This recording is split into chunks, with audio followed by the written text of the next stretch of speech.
15 марта американский адвокат, правозащитник и супруга известной кинозвезды Джорджа Клуни Амаль Клуни рассказала австралийским парламентариям о гонениях Коммунистической партии Китая, которым подвергаются уйгуры.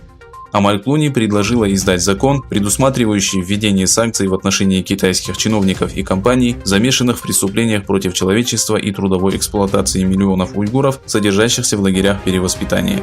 Согласно некоторым источникам, по данному вопросу Австралия движется в том же направлении, что и США, и ведет переговоры о разработке аналогичного законопроекта по защите прав уйгуров.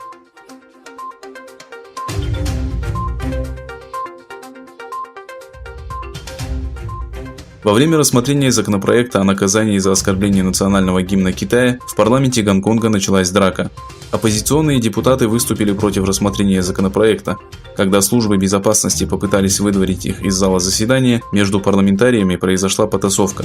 За последний месяц конфронтация сторон происходила дважды. Причиной неурядиц в гонконгском парламенте является отсутствие главы собрания с октября прошлого года. Вчера прокитайские депутаты попытались выдвинуть свою кандидатуру в главы парламента. Однако демократы объявили действия сторонников Китая незаконными.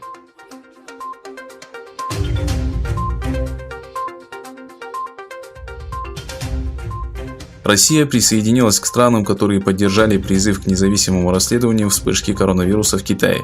Ожидается, что проект резолюции, подготовленный Европейским Союзом, будет представлен на ежегодном совещании Всемирного совета по здравоохранению, который является высшим руководящим органом Всемирной организации здравоохранения. CNN отметила, что присоединение России к странам, поддержавшим законопроект о проведении расследования, подготовленный по инициативе Австралии, может привести к тому, что Пекин останется без поддержки своего союзника.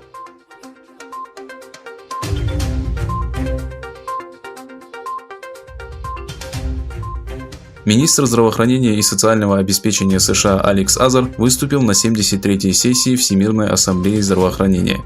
Во время видеоконференции Азар сделал следующее заявление.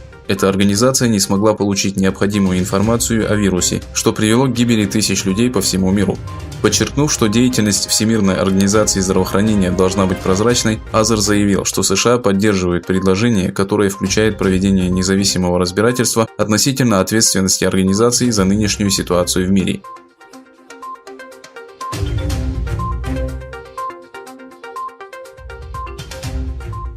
Правительство Афганистана утвердило присвоение звания маршала военачальнику и первому вице-президенту Афганистана Абдурашиду Достуму, который обладает значительной силой против талибов на севере страны и известен своим влиянием среди узбекского населения.